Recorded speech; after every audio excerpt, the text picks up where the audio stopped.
Bonjour et bienvenue chez LuxGears. Alors aujourd'hui, on teste la nouvelle Range Rover Full Size. Alors un truc qui est super, regardez, c'est la façon dont le coffre se ferme et qui dégage ici les feux arrière qui sont cachés dans ce bandeau noir. Je trouve ça vraiment génial. Alors ce que j'aime aussi beaucoup, c'est le look de cette voiture. C'est à la fois une icône et c'est aussi à la fois quelque chose de complètement novateur parce que Range Rover sait se réinventer et faire en sorte que ce véhicule, il ressemble à un concept car, on dirait un proto. Déjà, c'est des détails comme les joints des vitres qui ne sont pas visibles et cette face avant caractéristique de Range Rover. Alors moi, ce que je vous propose, c'est de faire comme d'habitude. On va partir sur un essai sur la route et je vous propose de me suivre.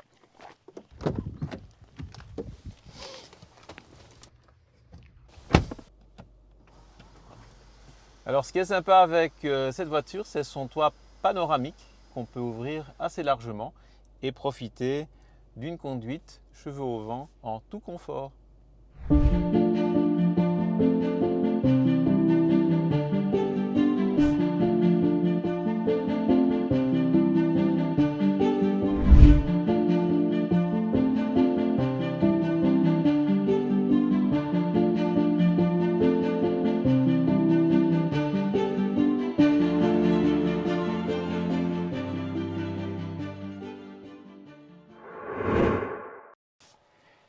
Eh bien, nous voilà à bord de ce fameux magnifique Range Rover 2022. On va commencer par démarrer le moteur.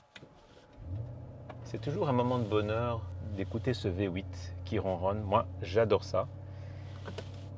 Et je vous propose donc de partir pour cet essai. Découvrir ce que nous pensons de ce Range nouvelle mouture. Alors déjà, les premiers mètres sont révélateurs. C'est vraiment d'une douceur et d'une onctuosité, mais c'est à tous les niveaux. C'est à la fois la suspension, bien évidemment, puisqu'on sent que le véhicule il se meut comme s'il était sur un tapis volant. C'est spécial. Et puis il y a la douceur de ce moteur, quoi. Le V8, il ronronne, il est onctueux et il apporte ce petit quelque chose que, par exemple, un moteur électrique ne peut pas apporter. Alors, je commence d'emblée par le moteur puisque j'en parle et parce que c'est la nouveauté aussi. Range Rover fait dorénavant appel au 4,4 litres V8 biturbo. Alors ici, il est donné pour 530 chevaux et honnêtement, le couple, je ne sais pas, mais à mon avis, ça va être facilement entre 650 et 700 Nm, je pense, vu les sensations qu'il procure. Et je dois dire que les performances sont vraiment au rendez-vous. Pour une bête de cette taille et de ce poids, c'est assez dingue. Donc déjà là, c'est bien. Moi, j'aime bien ce véhicule déjà par rapport au fait qu'on a un vrai moteur, un V8 qui ronronne au loin et qui nous donne cette sensation de force tranquille. Voilà, force tranquille. Et donc, voilà, qu'est-ce que je sens d'autre? Je sens que la direction est quand même assez précise et directe.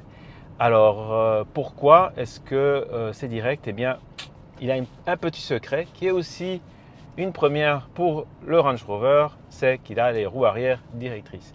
Et ça se sent directement quand on manœuvre. Ce véhicule,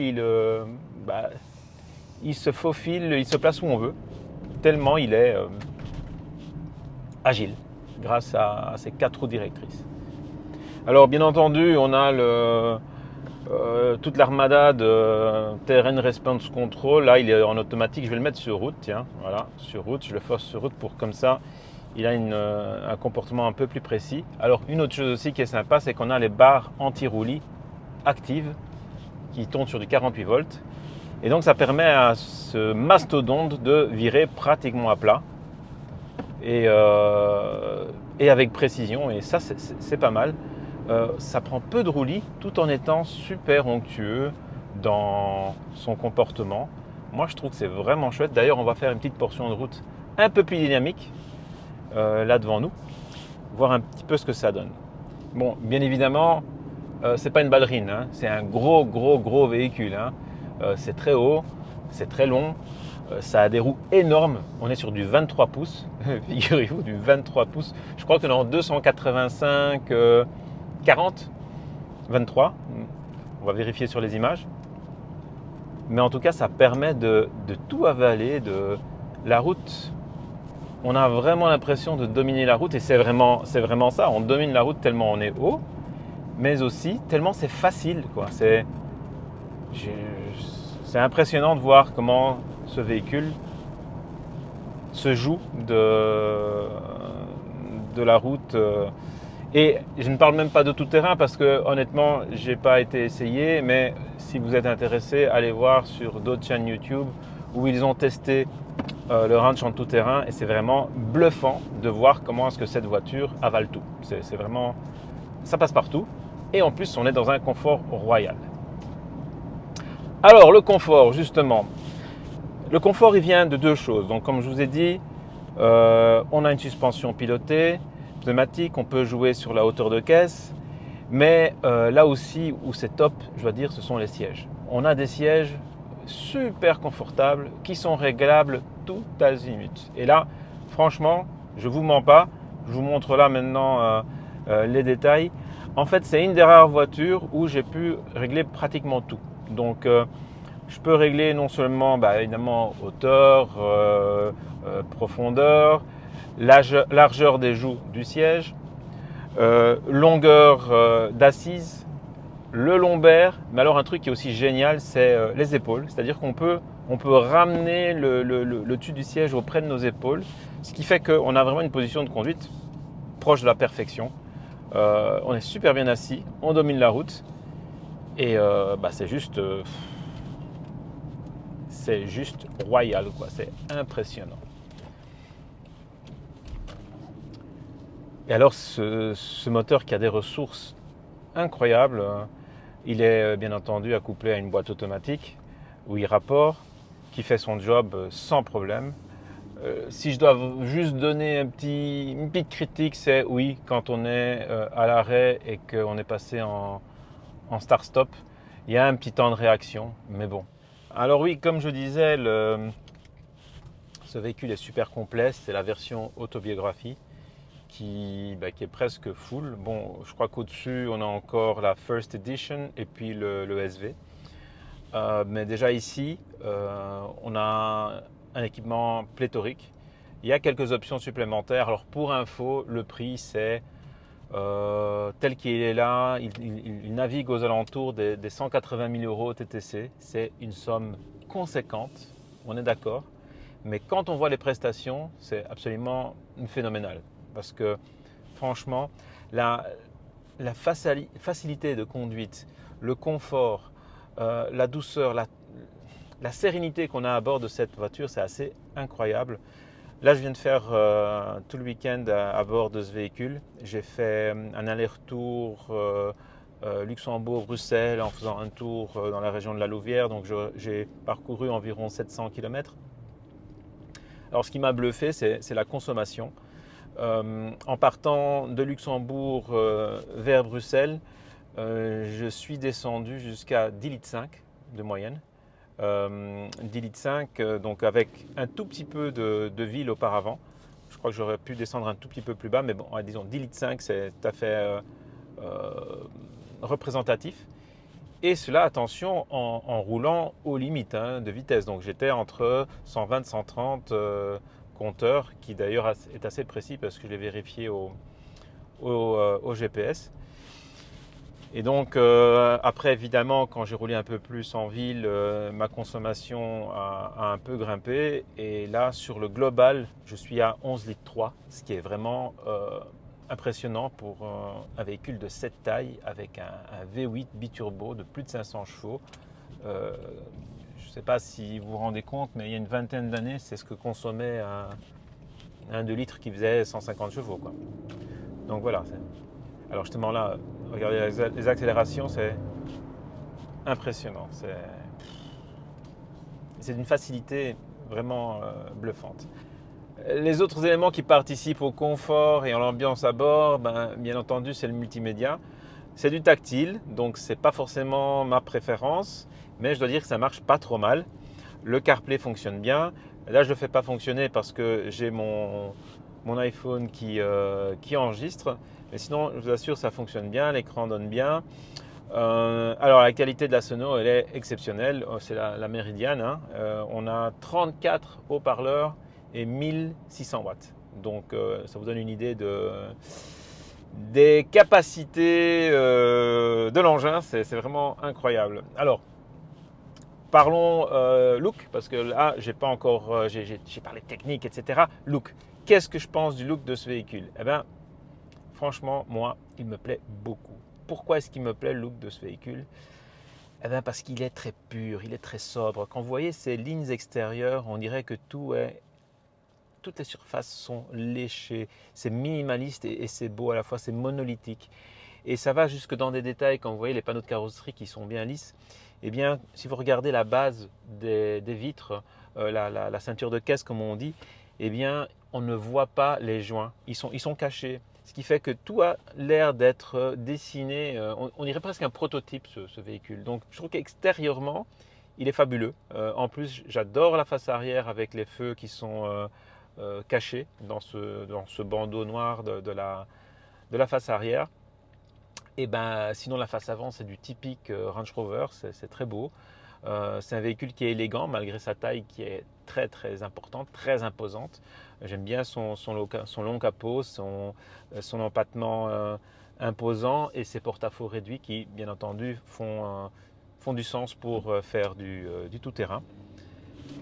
Et alors l'intérieur, moi j'aime beaucoup aussi l'intérieur, spécialement dans la finition choisie, en tout cas dans les coloris choisis.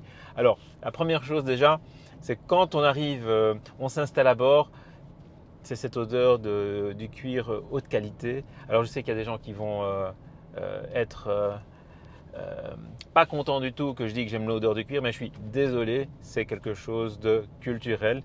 Moi, quand j'étais petit, quand je suis allé pour la première fois au salon de l'auto, j'oublierai jamais. Je suis arrivé à me faufiler en dessous des barrières. Je suis rentré sur le stand Aston Martin. Je me suis installé à bord de l'Aston Martin Lagonda. Je ne sais pas si vous voyez ce que c'est. C'est un truc vraiment exceptionnel, très long, très pointu comme ça, très futuriste. En tout cas, c'était dans les années 70. Hein, c'est un truc de dingue.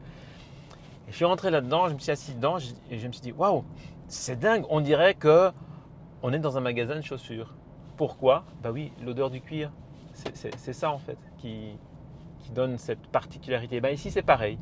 Quand on rentre dans ce véhicule, on rentre dans un nouvel univers, un univers qui nous rappelle notre enfance par rapport au cuir réel. Non, ce n'est pas du cuir vegan, désolé. Mais bon, voilà, ça a aussi son charme. Tant qu'on mangera des animaux, la peau sera disponible pour faire des céleris. Après, le jour où ce ne sera plus le cas, on aura du cuir artificiel, du cuir vegan, comme on dit, du simili. Et peut-être qu'on mettra des parfums qui nous feront penser au cuir original. Donc voilà, ça, je trouve que c'est sympa, petit aparté. Mais sinon, les coloris, j'aime beaucoup. On a cette sellerie qui est ebony, donc siège noir, tableau de bord clair, volant contrasté, clair et noir. Les panneaux de porte aussi contrastés. Je trouve que ça donne très bien, c'est très chic. Et surtout, je trouve que ça va vraiment bien à la fois avec la couleur extérieure qui est ce magnifique vert foncé. Et puis le toit panoramique qui amène cette lumière dans cet habitacle et qui fait ressortir ces petites touches de cuir crème. C'est magnifique, c'est vraiment superbe. Et je trouve que le dessin de l'intérieur, il est aussi superbe. Hein. C'est très chic, c'est très bien dessiné, c'est très bien fini. On est dans un véhicule très haut de gamme et franchement j'apprécie. Donc voilà. C'est difficile de parler de tout parce que sinon cette vidéo elle va durer 1 heure, mais je vais la faire plus courte. Donc voilà, je crois que je vais m'arrêter ici, je vais arriver à la conclusion et voilà, on passe à la suite.